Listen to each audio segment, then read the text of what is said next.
मैं निरुपमा सिंह और राजनीति विज्ञान से आज का टॉपिक है व्यवहारवाद। व्यवहारवाद 1950 के दशक में शुरुआत हुआ एक विरोध आंदोलन है और यह परंपरावादी दृष्टिकोण के विरोध स्वरूप हुआ था। व्यवहारवाद को समझने के लिए हमें परंपरावाद को समझना भी आवश्यक है। परंपरावाद या परंपरावादी दृष्टिकोण के अनुसार बहुत सारी अध्ययन पद्धतियाँ थीं, जैसे ऐतिहासिक, कानूनी, संस्थात्मक और दार्शनिक आदि। इनके प्रति राजनीतिक वैज्ञानिकों में बहुत असंतुष्टि पैदा हो गई थी और यह असंतुष्टि पैदा हुई द्वितीय विश्व युद्ध के बाद। द्वितीय विश्व युद्ध महत्वपूर्ण है क्योंकि इसके बाद बहुत सारे देशों को आज़ादी मिली और आज़ादी के बाद नई नई तरह की राजनीतिक व्यवस्थाएं सामने आई, नई तरह की संस्कृतियाँ सामने आई, नई नई तरह की प्रशासनिक व्यवस्थाएं सामने आती हैं और जिनका समाधान खोजने की कोशिश राजनीतिक वैज्ञानिक कर रहे थे और उनका समाधान उन्हें परंपरागत अध्ययन पद्धतियों के माध्यम से प्राप्त नहीं हो पा रहा था। इसीलिए व्यवहारवाद पैदा हुआ। राजनीति विज्ञान में व्यवहारवाद बहुत महत्वपूर्ण उपागम है। उपागम यानी दृष्टिकोण।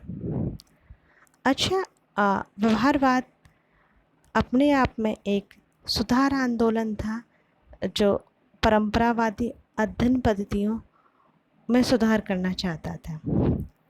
समय के साथ साथ व्यवहारवाद में भी बहुत सारी बातों को महसूस किया कि उसके अंदर भी कुछ गड़बड़ है, कुछ कमियां हैं और इन्हीं कमियों को दूर करने के लिए, इन्हीं गड़बड़ियों को दूर करने के लिए उसने अपने अंदर ही सुधार आंदोलन की आवश्यकता महसूस करी और यह सुधार आंदोलन चलाया भी और यही सुधार आंदोलन उत्तर व्यवहारवादी आंदोलन कहा जाता है। मैं आशा करती हूँ कि व्यवहारवाद आपको समझ में आया होगा। व्यवहारवाद के जो प्रमुख विचारक हैं वह हैं Graham Wallas, David Easton, Charles Merriam, Robert Dahl, Catlin आदि। डेविड ईस्टन को व्यवहारवाद का पिता या जनक भी कहा जाता है क्योंकि 1950 के दशक में उन्होंने व्यवहारवाद को व्यवस्थित कर एक सिद्धांत का रूप दिया। इससे पूर्व 1908 में ग्राहम वलास की एक पुस्तक प्रकाशित हुई थी जिसका नाम था ह्यूमन नेचर इन पॉलिटिक्स और 1925 में चार्ल्स मेरियम की पुस्तक न्यू एस्पेक्ट्स ऑफ पॉलिटिक्स प्रकाशित हुई। इन दोनों ही पुस्तकों का बहुत महत्वपूर्ण योगदान है राजनीति विज्ञान में व्यवहारवादी उपागम को शुरू करने में। व्यवहारवादी आंदोलन को हम समझने के लिए रॉबर्ट डहल की परिभाषा का प्रयोग करते हैं। रॉबर्ट डहल ने कहा कि वह यानी व्यवहारवाद राजनीति विज्ञान के अंतर्गत एक ऐसा विरोध आंदोलन है जिससे अनेक ऐसे राजनीति शास्त्री विशेषकर अमेरिकी संबंधित हैं जो परंपरागत राजनीति विज्ञान की उपलब्धियों विशेषकर उसके ऐतिहासिक, दार्शनिक और विवरणात्मक संस्थात्मक उपागमों से बहुत अधिक असंतुष्ट हैं। और जिन्हें यह विश्वास है कि कुछ अन्य पद्धतियों और उपागमों या तो मौजूद हैं अथवा उनका विकास किया जा सकता है, जिनकी सहायता से राजनीतिक विज्ञान में आनुभाविक प्रस्तावना और कुछ सीमा तक व्यवस्थित सिद्धांतों का विकास किया जा सके, जिनका परीक्षण राजनीतिक घटनाओं का अधिक निकट से और अधिक प्रत्यक्ष और कठोरता से नियंत्रित प्रेक्षणों के द्वारा किया जा सके।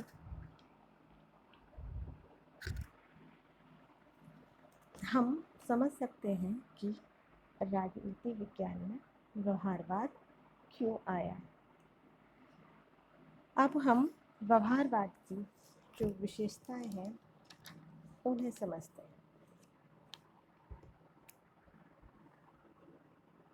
व्यवहारवाद के जनक डेविड ईस्टन ने एक निबंध लिखा था जिसका नाम था करंट मीनिंग ऑफ बिहेवियरलिज्म।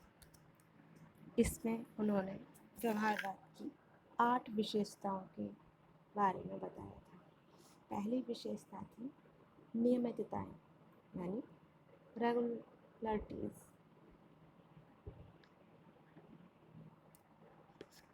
मानव के राजनीतिक व्यवहार में कुछ पहचानने लायक एक जैसी बातें देखी जा सकती हैं, जिन्हें सामान्य कथनों में व्यक्त किया जा सकता है, जिनके आधार पर सामाजिक घटनाओं की व्याख्या एवं उनके पूर्वानुमान किए जा सकते हैं।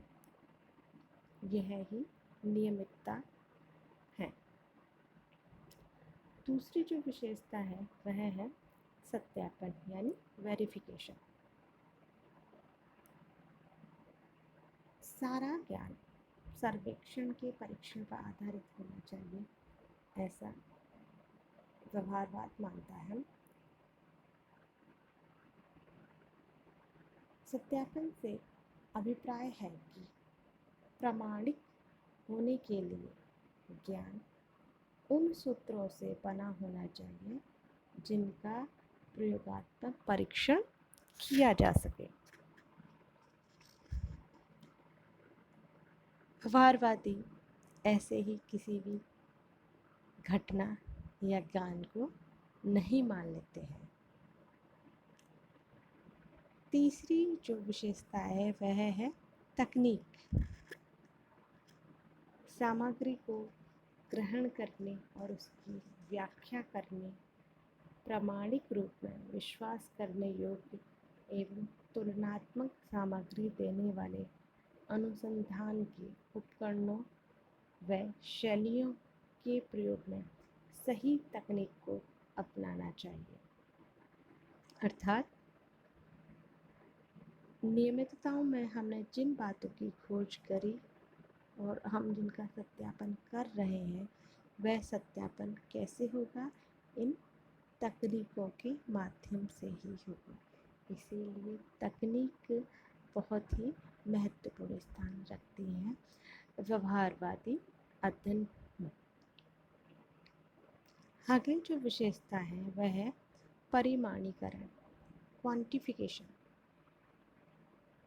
जहाँ कहीं भी लक्ष्यों को स्पष्ट करने की आवश्यकता होती है, वहाँ आंकड़ों के संग्रह, शोध के परिणामों और कथनों की अभिव्यक्ति के लिए मापन तथा परिमाणीकरण को अपनाया जाना चाहिए। अर्थात हमें अपनी बात को सिद्ध करना है तो उसके लिए हमारे पास आंकड़े होने की आवश्यकता है। उनको किसी और माध्यम से सत्यापित करने की आवश्यकता होती है जो कि प्रमाण बनते हैं। पांचवी विशेषता है मूल्य निरपेक्षता। व्यवहारवादी मूल्य निरपेक्षता को बहुत महत्वपूर्ण मानते हैं, परंतु राजनीतिक विज्ञान एक सामाजिक विज्ञान है। इससे जुड़े अध्ययन भी सामाजिक होते हैं और राजनीतिक विज्ञान में पूर्णतः मूल निरपेक्षता संभव नहीं होती, परंतु व्यवहारवादी मानते हैं कि हम जो भी उत्पन्न कर रहे हैं वह मूल्यों से, अपनी मान्यताओं से बिल्कुल अलग होना चाहिए, तटस्थ होना चाहिए। अगली विशेषता है क्रमबद्धता यानी सिस्टमैटाइजेशन। हमने जो भी शोध किया है वह क्रमबद्ध होना चाहिए, अर्थात स्टेप बाय स्टेप वह होना चाहिए। क्रमबद्धता का अर्थ है कि अनुसंधान का आधार तथा उसका लक्ष्य सिद्धांत होना चाहिए।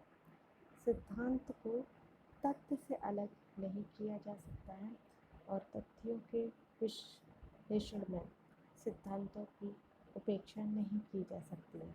ऐसे सिद्धांतों को खोजकर वे प्राकृतिक विज्ञानों की भांति सामान्य सिद्धांतों की खोज करते हैं।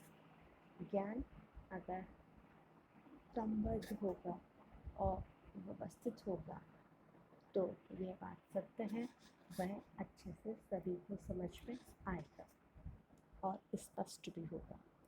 विशुद्ध विज्ञान व्यवहारवादी मूलतः विशुद्ध विज्ञान के दृष्टिकोण को ही अपनाते हैं। वह इस बात से सहमत है कि सिद्धांत और उसका प्रयोग दोनों वैज्ञानिक पद्धति के अंग हैं। सैद्धांतिक ज्ञान की प्राप्ति का स्वभाव तथा उसका अगला कदम जीवन की समस्याओं को सुलझाने के लिए उसका उपयोग करना है। अतः वे विशुद्ध शोध को बहुत महत्वपूर्ण स्थान देते हैं। अगली विशेषता है जो कि डेविड स्टन के अनुसार अंतिम विशेषता है, एकीकरण। व्यवहारवादी अध्ययन शैली अंतः विषयक शैली है, अर्थात यह अन्य विषयों के ज्ञान को भी प्रयोग करना चाहते हैं और अन्य विषयों से भी जुड़ा रहना चाहते हैं। इसीलिए वे राजनीति को एक पृथक अथवा ज्ञान की विशिष्ट शाखा नहीं मानते हैं। उनके विचार में राजनीतिक विज्ञान सामाजिक विज्ञानों में से एक है और इसी कारण इसे समाज विज्ञान, मनोविज्ञान, अर्थशास्त्र जैसे अन्य समाज विज्ञान, यहाँ तक कि जीव विज्ञान व भौतिक विज्ञान जैसे प्राकृतिक विज्ञानों के साथ एकीकृत किया जाना चाहिए, ऐसा मानते हैं। ज्ञान एकीकृत होना चाहिए क्योंकि वह अविभाज्य है। यह बात बिल्कुल सही है, ज्ञान एकीकृत होना चाहिए। इसके बाद हम व्यवहारवाद का राजनीतिक विज्ञान में क्या योगदान रहा, इसे समझने की कोशिश करते हैं। पहला योगदान जो हम देख सकते हैं वह है व्यवहारवाद ने राजनीतिक विज्ञान के जो दृष्टिकोण है, जो उसका क्षेत्र है, उसको व्यापक बनाया। इसने अन्य विषयों के ज्ञान को भी इससे जोड़ा, यानी तकनीकों को राजनीतिक विज्ञान से जोड़ा है। इसीलिए यह राजनीतिक शास्त्रियों के दृष्टिकोण को व्यापक बनाता गया। दूसरा जो महत्वपूर्ण योगदान है वह अंतर विषय अध्ययन पर जोर। व्यवहारवादी अन्य विषयों के ज्ञान का प्रयोग राजनीतिक विज्ञान में करना चाहते हैं। वह कहते हैं कि हमारी समस्याओं का समाधान केवल एक ही विषय से संबंधित नहीं हो सकता, अन्य विषयों के साथ में मौजूद है, अतः हमें उनसे भी मदद की आवश्यकता होती है, अर्थात उनके भी ज्ञान का प्रयोग करके हम अपनी समस्याओं का हल कर सकते हैं। और वर्तमान में हम देखते भी हैं कि ऐसी समस्याओं का समाधान आज हो भी रहा है। तीसरा जो योगदान है वह है मानव राजनीतिक व्यवहार का अध्ययन। व्यवहारवादी केवल मानव के राजनीतिक व्यवहार का ही अध्ययन करना चाहते हैं, वह उसे अन्य रूप में नहीं देखते हैं। यह एक तरह से अच्छा भी है, वस्तुनिष्ठता देता है, परंतु जहाँ पर समाज जुड़ा होता है तो वहाँ केवल वस्तुनिष्ठता ही नहीं होती है, वहाँ पर व्यापकता भी होती है। इसीलिए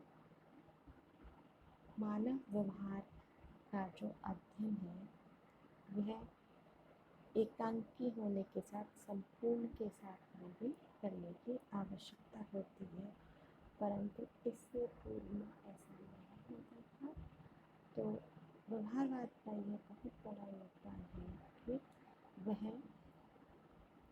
मानव के राजनीतिक व्यवहार पर ही जोर देता है। वैज्ञानिक दृष्टिकोण। राजनीति विज्ञान में व्यवहारवादी वैज्ञानिक दृष्टिकोण को लेकर आए। वे समस्याओं के समाधान को एक वैज्ञानिक पद्धति के माध्यम से सुलझाने की या हल करने की कोशिश करते हैं। वह कार्य और कारण में संबंध स्थापित करते हैं। वह जो समस्या है उन्हें सुलझाने के लिए एक विशेष तकनीक का प्रयोग करते हैं। अगला जो व्यवहारवाद का योगदान है वह है वैज्ञानिक उपागम और वस्तुनिष्ठता। व्यवहारवाद राजनीतिक विज्ञान में आधुनिकतावाद को लेकर आया और व्यवहारवाद खुद एक आधुनिक उपागम है और इसके माध्यम से और बहुत सारे उपागम भी जुड़े। राजनीतिक विज्ञान में बहुत सारी नई चीज़ें या नए दृष्टिकोण हैं, जैसे शक्ति का, राजनीतिक विज्ञान एक शक्ति का विज्ञान है, राजनीतिक विज्ञान में प्रभाव को बढ़ा आदि चीज़ें, और साथ ही वस्तुनिष्ठता को भी व्यवहारवादियों ने आगे बढ़ाया। यह तो हुआ व्यवहारवाद का योगदान। अब हम व्यवहारवाद की जो आलोचनाएं की जाती हैं उन्हें देखेंगे। व्यवहारवाद की जो पहली आलोचना है जो हम देखते हैं वह है व्यवहारवादी राजनीतिक विज्ञान को विशुद्ध विज्ञान बनाना चाहते हैं, जबकि राजनीतिक विज्ञान एक सामाजिक विज्ञान है जिसमें हम विज्ञान का प्रयोग तो कर सकते हैं, विशुद्ध विज्ञान से हम नहीं बना सकते, क्योंकि मनुष्य के व्यवहार का इसमें अध्ययन होता है जो प्रतिक्षण बदलता रहता है। दूसरी आलोचना है राजनीतिक व्यवहार की गलत धारणा। व्यवहारवादी मानते हैं कि राजनीतिक विज्ञान में संस्थागत अध्ययन के स्थान पर मनुष्य के राजनीतिक व्यवहार का अध्ययन किया जाना चाहिए, परंतु व्यवहारवादी मानव व्यवहार का विज्ञान प्रस्तुत करने में असमर्थ रहे हैं। वो यह नहीं बता पाते कि मानव व्यवहार क्या है, उसमें क्या क्या चीज़ें हैं, क्या क्या बातें आती हैं। चूँकि व्यवहारवादी नियमितता पर बहुत जोर देते हैं, वे मनुष्य के व्यवहार के मुख्यतः सामान्य एवं नियमित गुणों का अध्ययन करते हैं। व्यवहारवादी शोध अद्वितीय यानी यूनिक घटनाओं की अपेक्षा करते हैं, वो केवल सामान्य घटनाओं को ही देखते हैं, जबकि मानव समाज में सामान्य घटनाओं के साथ साथ अद्वितीय घटनाएं भी घटती रहती हैं। पद्धतियों पर अत्यधिक जोर देता है व्यवहारवाद। व्यवहारवाद की जो आलोचना की जाती है वो यह भी है कि तकनीक और पद्धतियों पर बहुत ज़्यादा जोर देता है,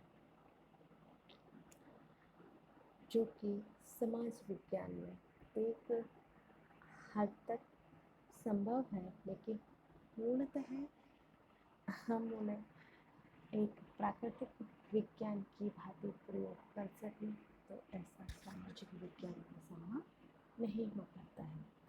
मूल्य निरपेक्षता, व्यवहारवाद मूल्य निरपेक्षता पर भी बहुत ज़्यादा जोर देता है। वह कहता है एक शोधकर्ता को तटस्थ रहना चाहिए, परंतु हम ये जानते हैं कि शोधकर्ता समाज का ही अंग होता है और उस समाज से उसको बहुत सारे संस्कार मिले होते हैं, बहुत सारी बातें उसको मिली होती हैं। तो प्रत्यक्ष न होने पर आप प्रत्यक्ष रूप से उस शोध पर उस शोधकर्ता के विचारों का प्रभाव पड़ता ही है। अतः सामाजिक विज्ञानों में पूर्णतः मूल्य निरपेक्षता संभव नहीं हो पाती। अगला जो आलोचना की जाती है वह है व्यवहारवादी शोध पद्धति बहुत ज़्यादा प्रचलित होती है। व्यवहारवादियों द्वारा शोध पद्धतियों और तकनीकों पर बहुत ज़्यादा जोर दिया गया है और ये बहुत ज़्यादा संसाधन मांगती है और उनके लिए बहुत सारा पैसा भी खर्च होता है, समय भी खर्च होता है, जो कि हर शोधकर्ता के लिए संभव नहीं हो पाता है। अतः बहुत कम मात्रा में ही यह चीज़ें हो पाती हैं। अगली जो आलोचना है वह है अन्य पद्धतियों के महत्व को नकारना। व्यवहारवादी स्वयं में एक आधुनिक अध्ययन पद्धति है और इसके माध्यम से बहुत सारी अध्ययन पद्धतियों का आगाज राजनीतिक विज्ञान में हुआ है, परंतु ये और जो अध्ययन पद्धतियाँ हैं विशेषकर परंपरागत अध्ययन पद्धतियाँ उनको पूर्णतः नकार देता है। हम अपने ज्ञान से ये जानते हैं जो हमें लगातार लंबे समय में बहुत सारे अनुभवों से प्राप्त हुआ है कि कोई भी ज्ञान अपने आप में संपूर्ण नहीं है। जैसा कि व्यवहारवाद भी कहता है कि अन्य विषयों के ज्ञान का भी हमें प्रयोग करना चाहिए, वैसे ही अन्य पद्धतियाँ हैं वह भी बहुत सारा ज्ञान अपने आप में समेटे हुए हैं, बहुत सारी अच्छी बातें अपने आप में समेटे हुए हैं, उनका भी प्रयोग हमें करना चाहिए। पूर्णतः हम उन्हें नहीं नकार सकते हैं। मैं आशा करती हूँ कि आपको व्यवहारवाद का जो सिद्धांत है या जो व्यवहारवादी उपागम है वह आपको सभी को समझ में आया होगा। धन्यवाद।